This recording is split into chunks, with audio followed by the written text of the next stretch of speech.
subscriber special, and this is gonna be another Q&A. I mean, the last time we did a Q&A was probably almost, I think, more than 6 months ago, so it has been a while, and there have been a lot of new people joining the channel. So in this video we are going to be answering all of the questions that you guys have been asking.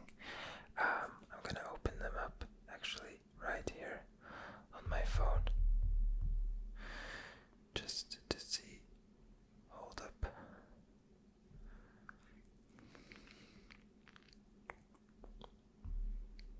Okay. We are going to be reading all of the questions, and I'm going to be answering them one by one. There is no categories or anything in terms of how I'm going to be answering the questions. We're just going to go from top to bottom. And the first question is actually a very nice one. It's from MVWKK, and he or she is asking, what is your dream concert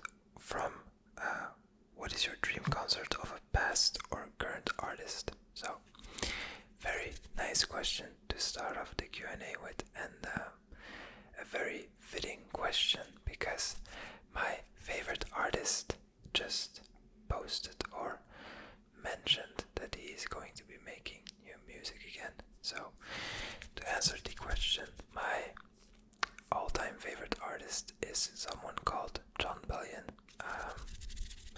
He's more than just a singer. He's a producer, rapper, just a musically talented individual, and he is the only person besides Dave that I still want to see live. So if I had to choose one single person to watch live, it would be, without any doubt, it would be John Bellion. And if I had to choose someone that has passed away, there's a bunch of people that I would have loved to see live, but I do think that in terms of aura, as you would call it, I really would have loved to see Michael Jackson perform, because from what I could see from his concerts, I mean, this man made women faint by just appearing on the stage, and I just feel like being there and watching him perform. He looks like such a good performer. So yeah, I think Michael Jackson is probably an artist that has passed away that I would have loved to see. So up next, let me just, hopefully these can stay open. Up next we have one from Loza Beans, and she is asking, I think it's a she, my apologies. She's asking, what ASMR artists inspire you the most? Who do you think is the most underrated ASMR artist? So, there have been a couple of ASMR artists that have inspired me to make the channel, mainly 3, being Raffy Taffy ASMR. So, I think most of you guys will know him if you watch ASMR. He's like, in my opinion, he's like the godfather of ASMR. So, very, very genuine looking guy, and he just makes very authentic content, which I'm trying to resonate with, and I'm trying to be similar in that sense.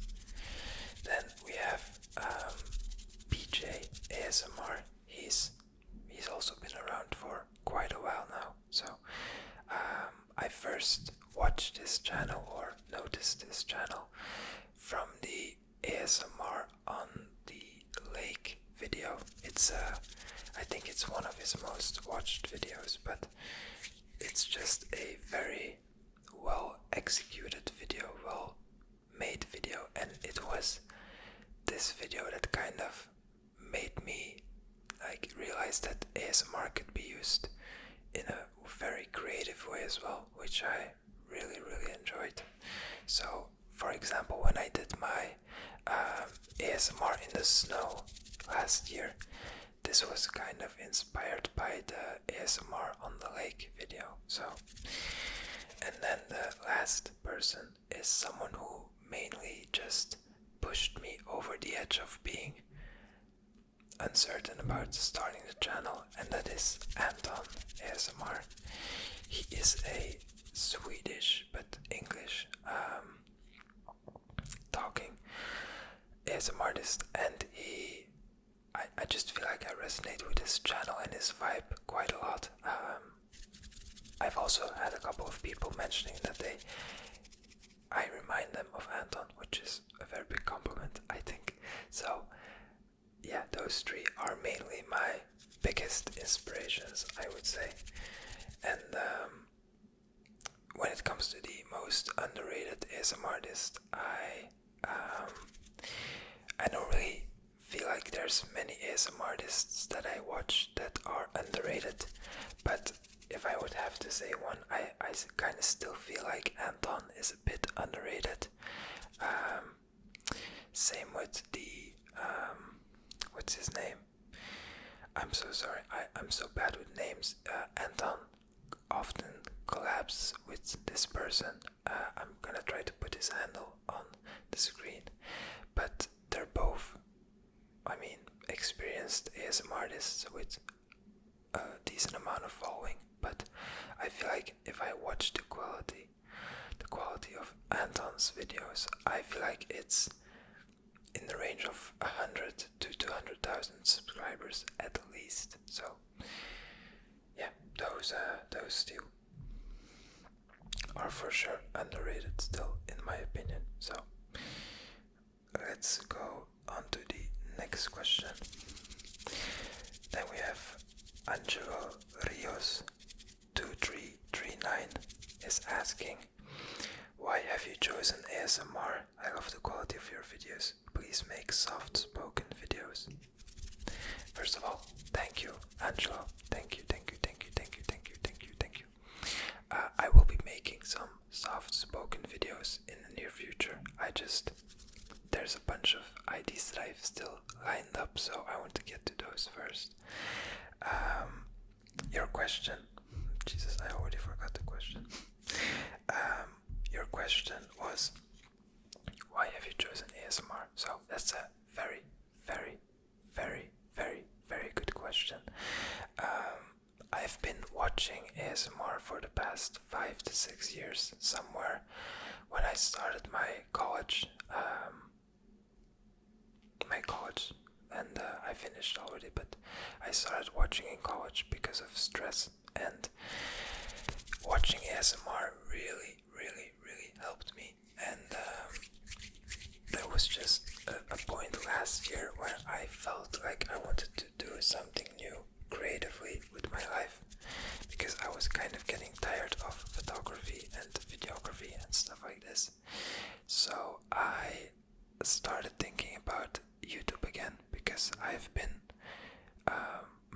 done YouTube in the past, but a very different type of channel. I did some vlogging when I was in high school, but we're not gonna talk about that. I just started ASMR as a outlet for myself creatively, and in the meantime I also realized that creating content in the form of ASMR videos might help a lot of people de-stress from their own anxiety or overwhelming days, whatever you want to call it. And after almost, we're getting slowly closer and closer to a year of doing this, and I've had the opportunity to talk to a bunch of you guys, and the one thing that you guys always mention is how the ASMR videos help you guys relax and just unwind from your busy day. So that is, in short, why I started my ASMR channel, or why I chose ASMR. So hopefully that answers the question.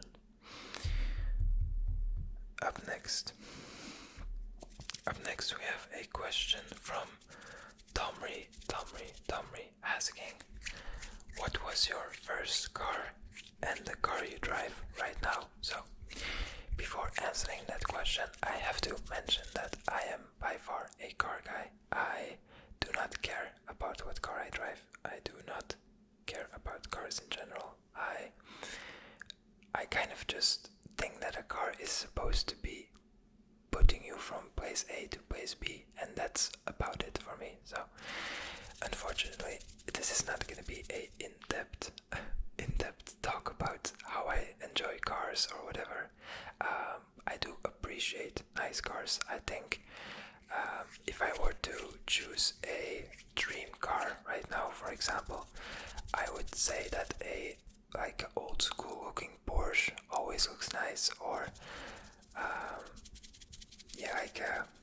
a client of mine had a Ferrari 812 super fast, and my god, that car sounds and looks amazing. So a car like this would be amazing, but I also feel like I don't think I will be ever in a point in my life where I feel the need to spend this amount of money on a car, let alone have that kind of money. So, but coming back to your question,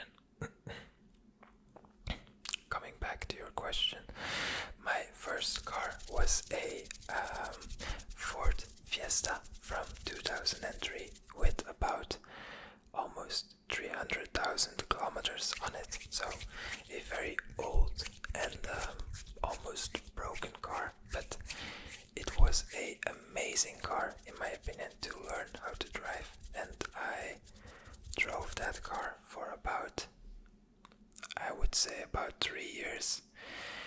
And then last year I bought my first car with the company, and that became that is right now a Seat Arona. Seat Arona from 2021. It's a mini SUV, I think is what it's called. And I really like the car. It doesn't have any issues yet. It doesn't, I mean, it looks nice in my opinion. It's a black one, so I like it. It has Apple CarPlay. I don't know, there's very few things that I care about. I'm able to connect my phone to it. It has back sensors, which is great for parking, and it takes me from point A to B while still looking sophisticated enough. So for me that's perfect. If I were to think about my next car, which is probably going to be for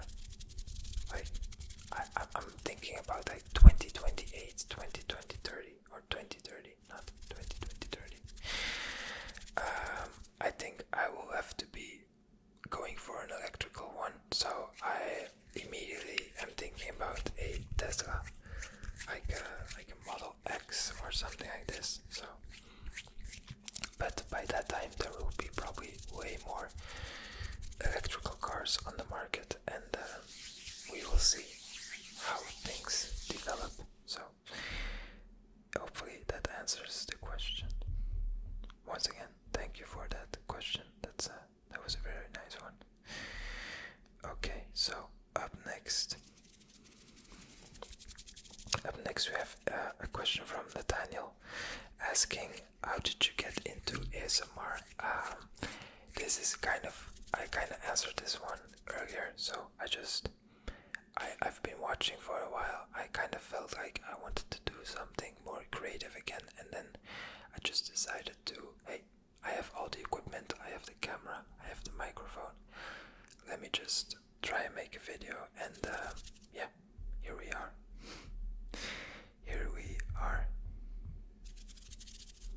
So up next we have one from Beyond. Also thank you Nathaniel for the question. Up next we have one from Beyond 566 asking me, where do you see yourself in 3 to 5 years? And then second question, ambitions. So we could talk about this for a while, but let me just focus on YouTube with this question. So where do I see myself in 3 to 5 years? I really care about community building, so I would love to have a loyal audience rather than a big audience. So if we're able to get the channel to, I don't know, it's difficult to put a number on it, but if we're able to get the channel to about 25,000 people by then, that would be amazing in my opinion. But more importantly, I would like or love to have a high engagement rate. So anytime I post a video, I would love to have equally as much views as I have subscribers, or even more if possible. So I don't really care about the subscriber number. I care more about like the community, the amount of comments, the amount of people reaching out, the amount of people that I'm able to help. So yeah, where I see myself in 3 to 5 years is probably somewhere in that ballpark. So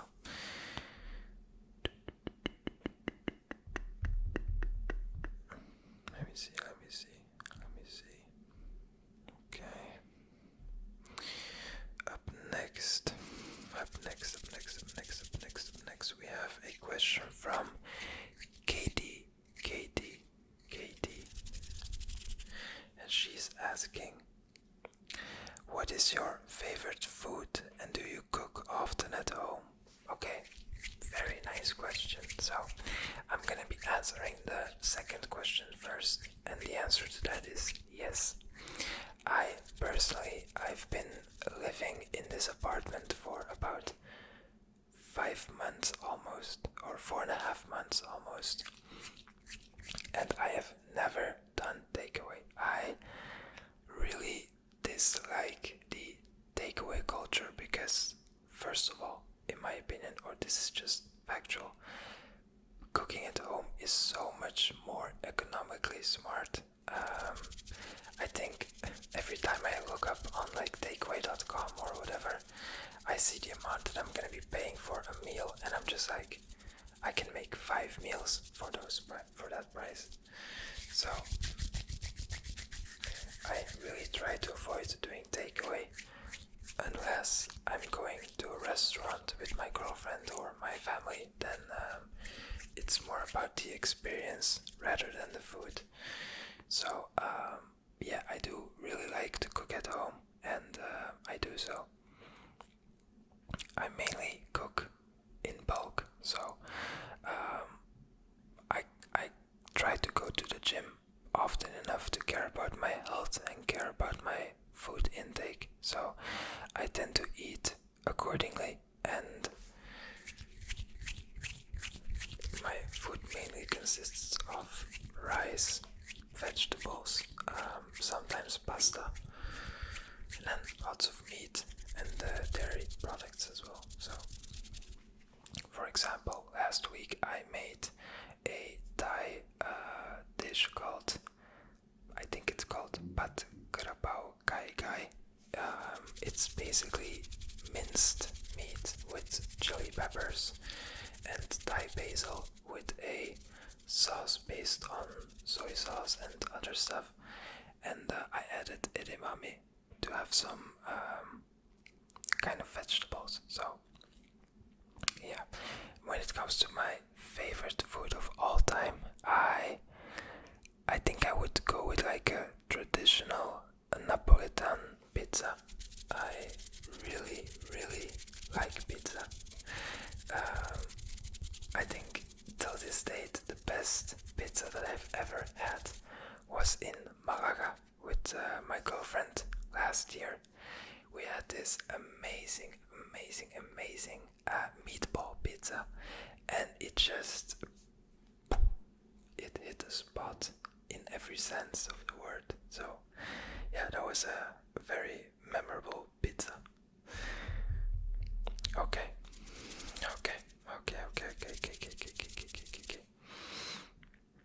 Up next we have a question. Thank you again, Katie, for that amazing question. Up next we have a question from Maria, and she's asking,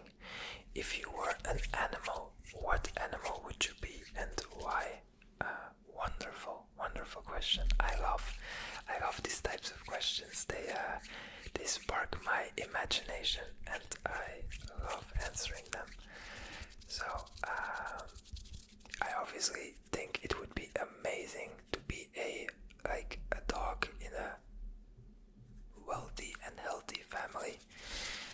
Being a dog like a golden retriever just sounds like such an amazing life when you're coming from a loving and caring family, but that might be a bit of a boring answer. So I think that if I were to be a other animal, it would probably be like a bald eagle.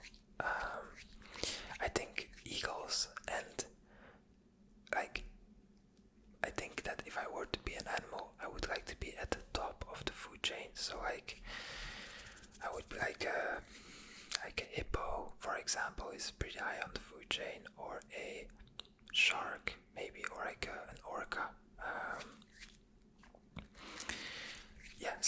Something high on the list. But I think an eagle ticks off all the categories for me. It's the surroundings look like very nice to live in, or like being as that type of animal. They are just also so majestic. They're so majestic. They're fast. They're strong. They're just amazing animals, in my opinion.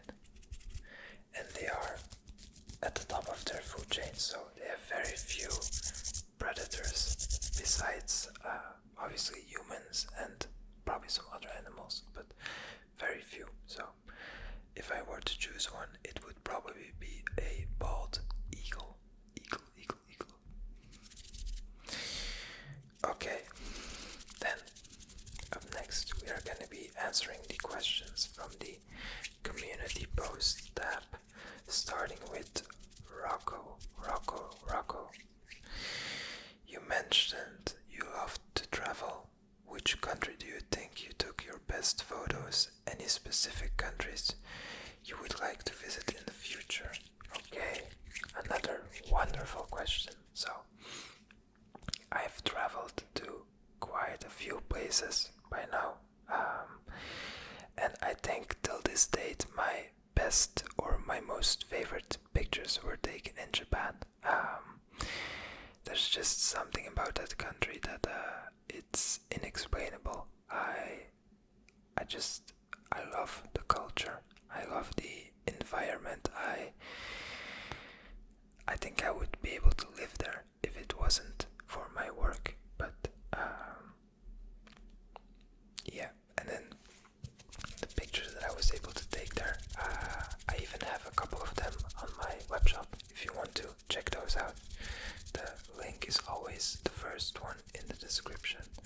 It is Yume Supply, and I think probably from that trip my favorite picture is probably still the taxi panning shot, just because of the amount of patience that was needed to take that shot, because I remember being in Tokyo and I wanted to take a panning shot from a police car going over a crossroads. So I had to go in the evening and I had to wait patiently for police cars to pass by, which they obviously didn't pass by every minute.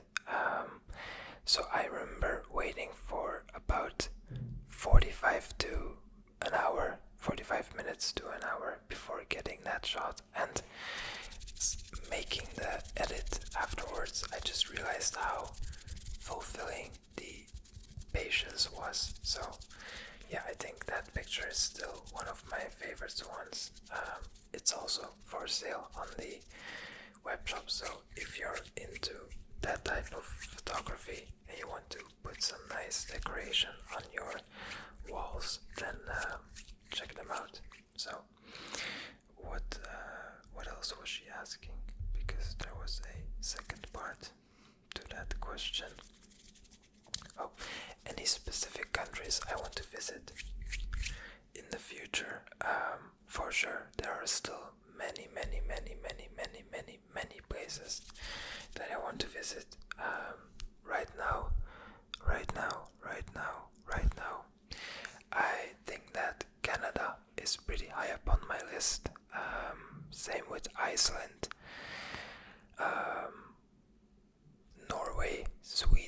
those types of countries, and then I would love to visit Australia as well. So I think those countries are probably the top 5 or 6 in my list, with number 1 I would say probably Iceland. So yeah, that hopefully answers that question.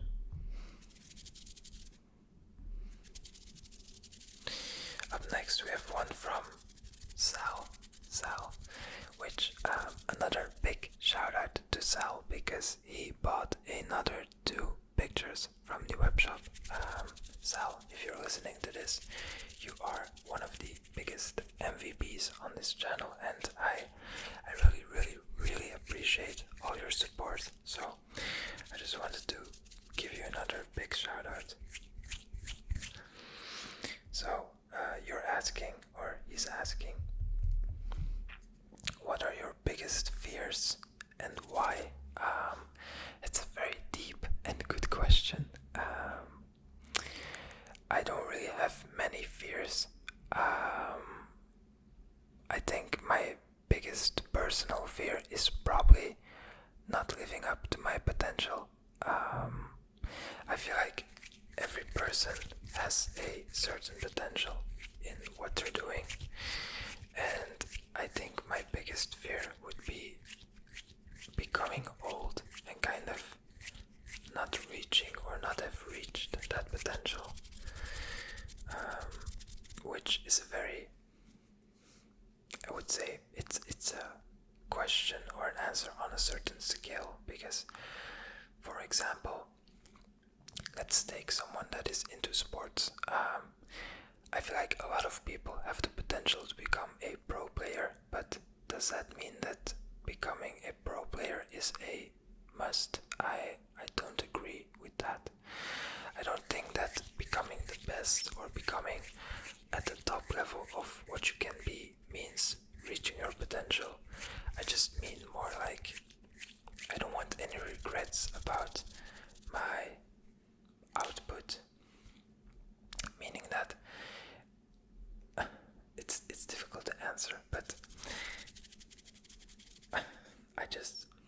I don't want to be someone who thinks back at his life and thinks like, oh, I should have done this more, or I could have been like this, or I could have been more focused on my business, or I could have done the YouTube channel and I didn't start it, or whatever it is that you're into, or whatever you're doing.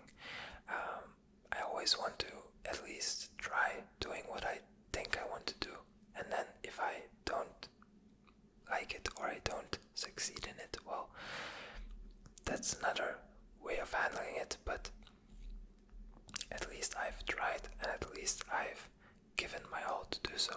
So yeah, that's probably one of my biggest fears, but it's something that I don't think will happen, just because the way that my brain is programmed. I don't think that I will have many regrets in life when it comes to reaching my potential. So up next we have Finlay asking, what is your biggest goal in life? Do you have something on your wish list? And what is your favorite meal? So, okay, the favorite meal we got to. What is your biggest goal in life? Wow. So, my personal biggest goal in life is to basically have no regrets. So, I don't really have the biggest goals in life. I think the goal of my life is to just enjoy life, which I'm doing every day. So I think I'm fulfilling that dream. When it comes to the business, that's a whole other thing. That's something we call a mission statement. But yeah, I think my biggest goal in life is to just enjoy it and love every minute of it. Do I have something on my wish list? I don't know really what you mean by that, but if you're talking about something that I would love to have, not much. I would love to get a 24-70 lens, but that's about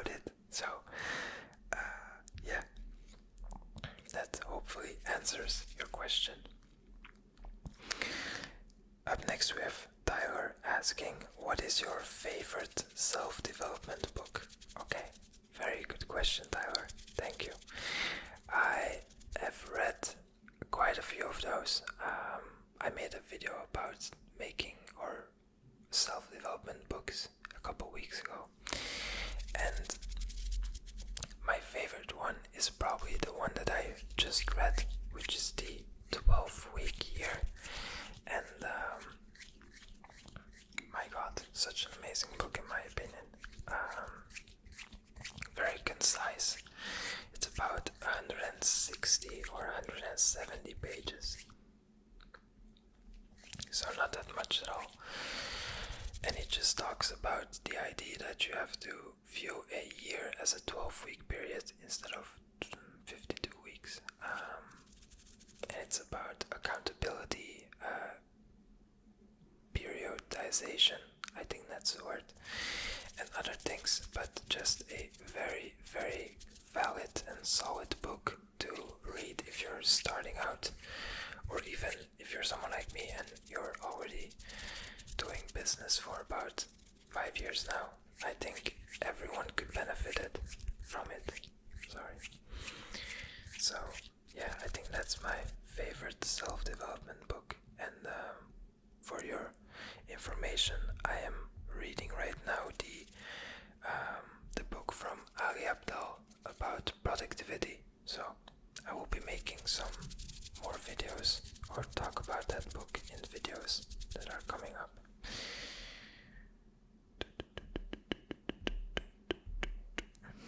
Let's see. Okay, up next we have, what kind of music do you like and which artists? So, as I mentioned in the beginning, my favorite artist of all time is John Bellion, but I mainly listen to rap or hip-hop. So I listen to a lot of Dave. I enjoy NF. I like Logic. I listen to some French artists as well. Diakora is kind of nice. I love this numbers or songs with Dave, and then I start listening to him as well. I like Stormzy. I also enjoy other artists like Post Malone, The Kid Leroy, Justin Bieber, Juice WRLD, Mac Miller, Andre 3000. I'm just thinking about all the artists that I listen to, but I don't really have a specific favorite artist besides John Bellion. I also listen to music based on my mood or the situation I'm in. So when I'm, for example, home alone at night, I like to listen to jazz. I really enjoy a good jazz playlist. But when I'm at the gym, I kind of listen more to rap or mainly rap. So yeah, hopefully that answers your question.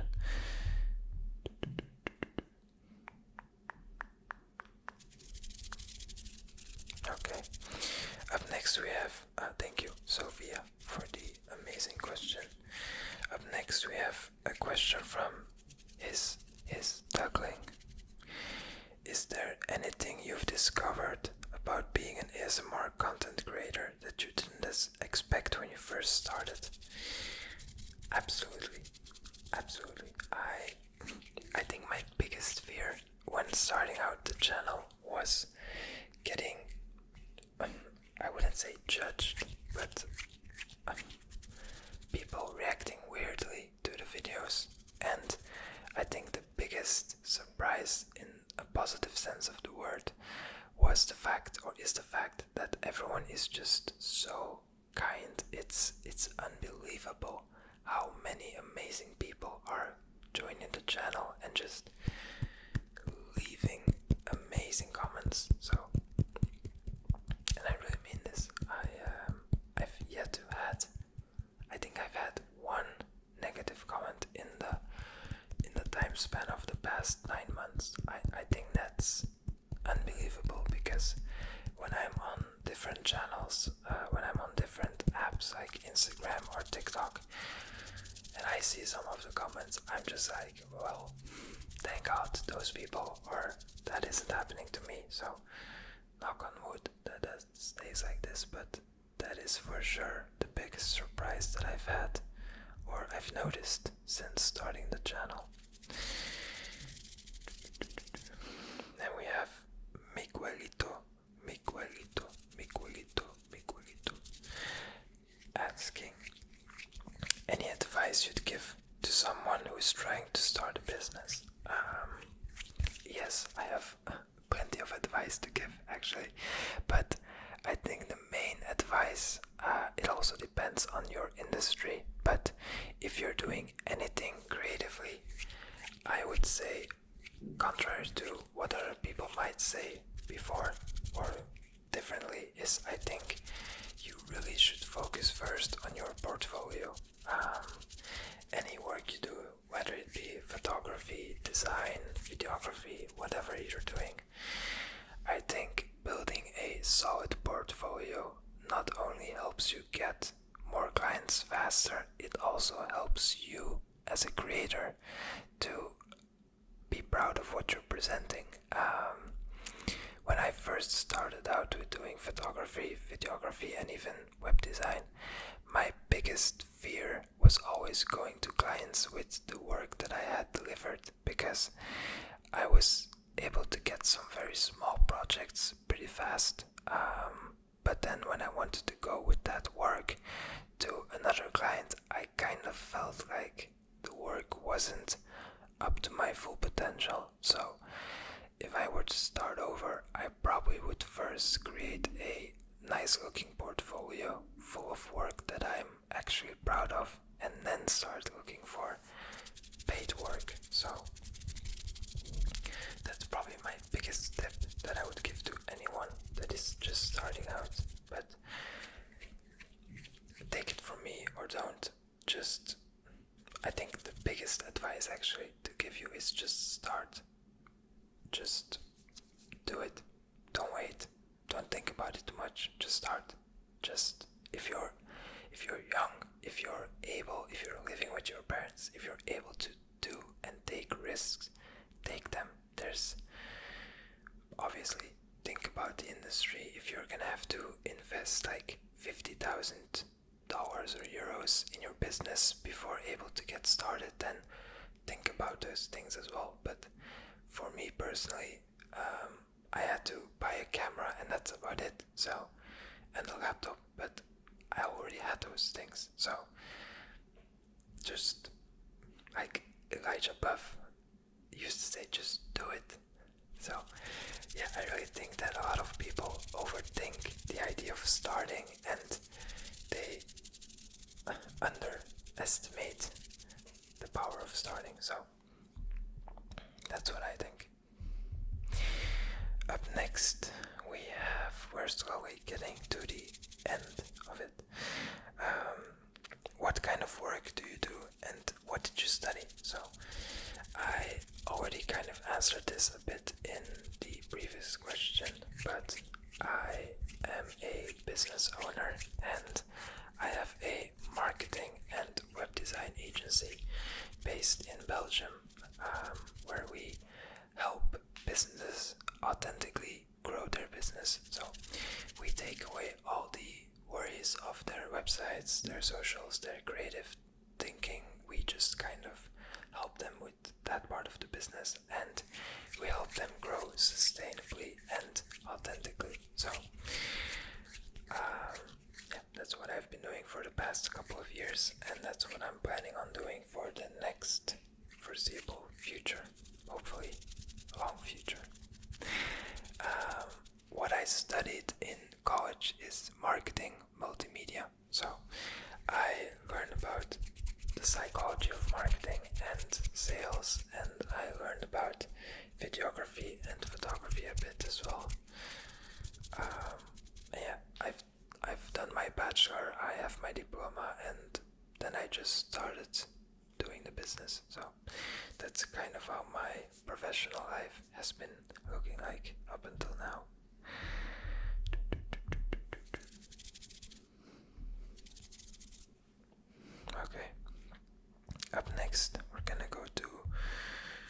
question from River Song, and he or she is asking, how did you meet your girlfriend?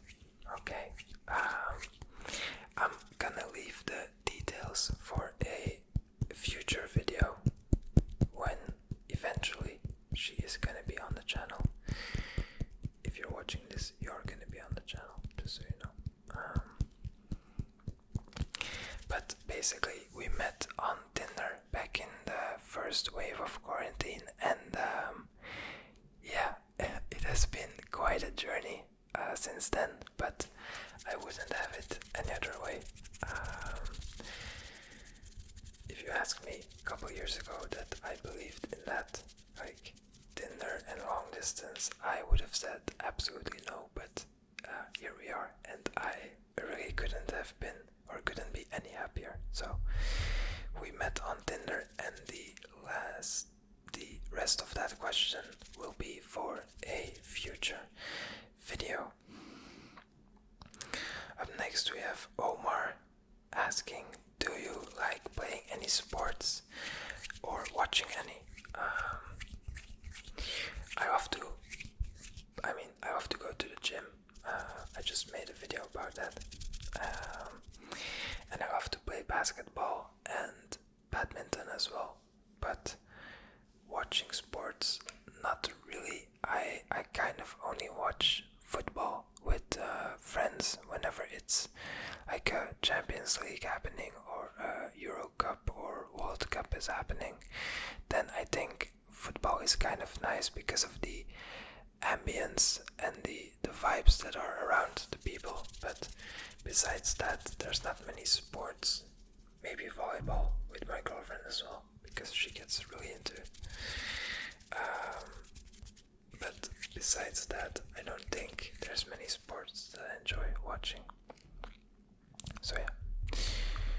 Although I did like watching the Olympics this year. I think the Olympics is a fantastic event. So thank you, Omar, for that amazing question. Up next we have Limers. No, limes are cool. Nice name. Limes are cool. I'm hungry right now, so I'll ask you about this. What's your favorite snack, meal, etc.? And do you like stroopwafels? Okay, so I talked about my favorite food, so let's now talk about my favorite snack. I really like snacking. I think snacking is hella overrated. I think having proper meals is way better, but if I were to give you my favorite snack, it would probably be fruit, particularly kiwi. I love kiwi. I eat about 2 to 3 kiwis every day, yellow or green, depends on the day. And I think it's a wonderful, wonderful, wonderful, wonderful, wonderful fruit. So yeah, I think that's that. And then stroopwafels, I think they're tasty, but they're a bit overrated again. They're very sugary, and I tend to dislike them after like 2 or 3 bites. So for me personally, I don't eat them too much, unless I think last time I ate them was in Amsterdam when I went to visit that city with my girlfriend for our anniversary. So yeah, let's go to the next question.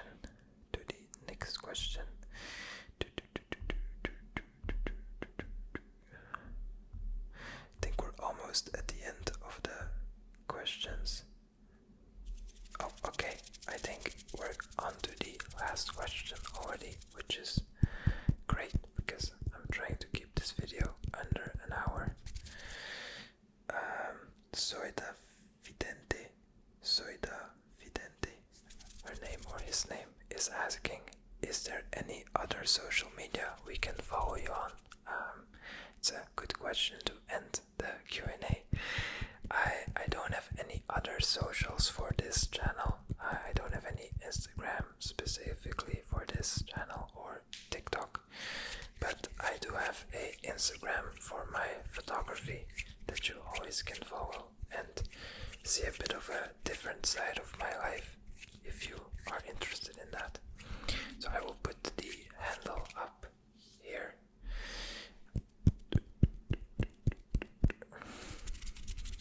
And yeah, you can follow that if you want, of course, and if you're interested into photography. But yeah, guys, those are all the questions. We were able to finish it in under an hour. Amazing, amazing, amazing, amazing, amazing. So that is also then gonna be it for me for tonight's video. Regular uploads will be back not tomorrow but the day after probably. Although I quickly want to talk about upload schedules before ending this video. When I was away from doing YouTube for my holiday, for my vacation, I was only able to upload one video, and looking at the statistics from that video, I realized kind of that, and then after analyzing the numbers again from previous videos, I kind of felt like uploading as much as I've been doing for the past couple months or weeks isn't being rewarded that much by YouTube. So what I'm gonna be doing is I'm gonna be uploading about 2 videos a week from now on for a while, just to see how that goes. I like to experiment with things like this, so we might be back to everyday uploads or every other day uploads in about a couple of weeks, or if I see that it's very beneficial for the channel, then we will see. So again, thank you guys so much for helping me reach 3,000 subscribers.